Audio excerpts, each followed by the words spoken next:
Mau sapa-sapa Ya, dulu nih, Da. Semua halo yang Bu. hadir. Selamat siang semuanya. Halo. Udah jadi pelukis lama dah belajar Da tuh melukis. Eh, nggak terlalu sih, cuman ya riset dulu waktu baca skenario-nya, kemudian ngobrol sama Rafki dan Harjo. Oh, Alif ini pelukis mikro, kemudian ya mempelajari aja kira-kira mediumnya menggunakan apa aja selain batu. Ternyata ada juga yang menggunakan beras. Tapi yang menariknya sebenarnya apa namanya profesi pelukis ini bukan hanya sekedar keren-kerenan aja di cerita, tapi itu benar-benar menjadi bagian dari perjalanan ceritanya itu sendiri gitu. Dan kenapa sih dia harus menyimpan masa lalunya di lukisan itu, dan kemudian akhirnya terkuaklah seperti yang kalian nonton tadi gitu. Jadi ya bukan hanya sekedar oh keren nih dia pelukis mikro, tapi ya itu memang bagian dari cerita gitu.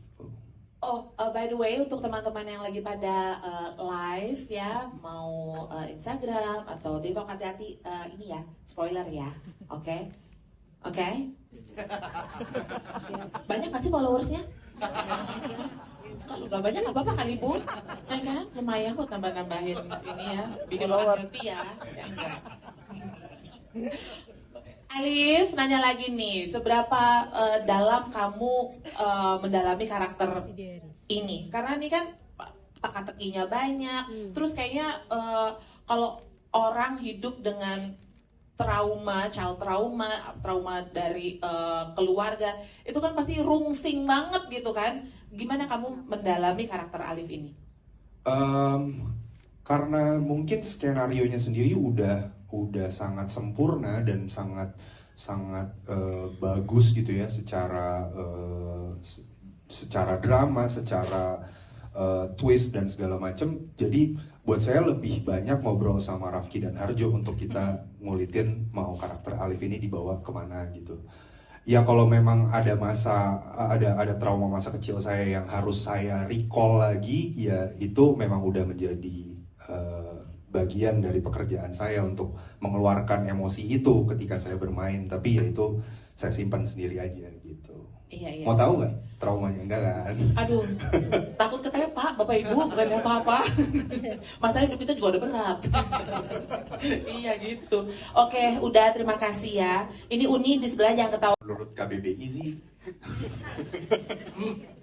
eh, hanya dari anak ke orang tua jika anak melakukan hal-hal yang apa namanya eh, melawan orang tua lah. Tapi hubungan dari orang tua ke anak itu bisa dibilang bukan dinilai durhaka ya. Tapi menurut saya kalau dengan adanya perkembangan teknologi, kemudian pergeseran generasi, eh, kata durhaka itu juga semakin luas definisinya gitu ya. Ya tetap hubungannya dengan orang tua, tapi ya karena saya juga sebagai orang tua ya apa ya, ya eh, ya kita tidak benar-benar apa namanya menghormati orang tua, ya itu bagian dari durhaka kalau menurut saya gitu.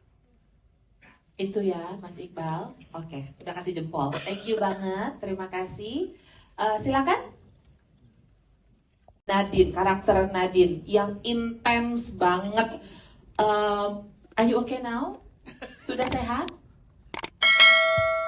Harus harus sehat ya. Iya, harus terlihat sehat. Oh, harus terlihat sehat. Ya, Gimana? enggak dong, alhamdulillah sehat. Buat kamu sendiri, karakter Nadine itu apa sih artinya? Nadine itu seperti yang udah teman-teman nonton, dia adalah seorang istri dari Alif. Dia punya keluarga yang bisa dibilang harmonis, bahagia pada awalnya. Maksudnya sesuai dengan apa yang diidamkan gitu. Cuma ternyata along the way terjadi sesuatu sama Alif yang membuat semuanya tuh kelihatan gitu, nggak hanya di kulitnya aja. Karena kan memang dia awalnya nggak tahu apa-apa gitu. Jadi untuk karakter Nadine ini juga bisa dibilang cukup dekat dengan karakter aku juga, dengan Farah yang asli, karena dia sama-sama ibu punya anak yang mengayomi keluarganya gitu. Tapi di sini dia mencoba untuk menyatukan keluarganya lagi agar kembali baik. gitu. Jadi bahkan nggak cuma yang nonton, yang pemainnya pun dekat banget dengan karakter-karakter ini, makanya mereka juga bisa deliver karakter ini sesuai dengan harapan. Keren Semoga banget. ya, semoga karena aku belum nonton. Selamat lah ya teman-teman. Aku belum. Kami di sini pemain belum ada yang nonton. Besok berarti? Besok, baru besok. Dan Dikdukser dong. Itu deh. Tadi baru kedengeran suaranya doang dari luar kayak ini yang mana ya? Gimana teman-teman yang udah pada nonton? Tenang aja Mbak, oke banget, gitu kan? Iya kan? Ya enggak? Oke, tuh. Oke, Mbak. Istri durhaka katanya. Hey, yang lagi pada live. Hati-hati. Iya, jadi takut-takut mau ngomong padahal kan teman-teman udah pada nonton semua ya. Iya, jangan takut, ya. Jangan takut, ada Bang Joko di sini sama Tia. Jadi mereka yang nanggung aja. Oke, thank you banget.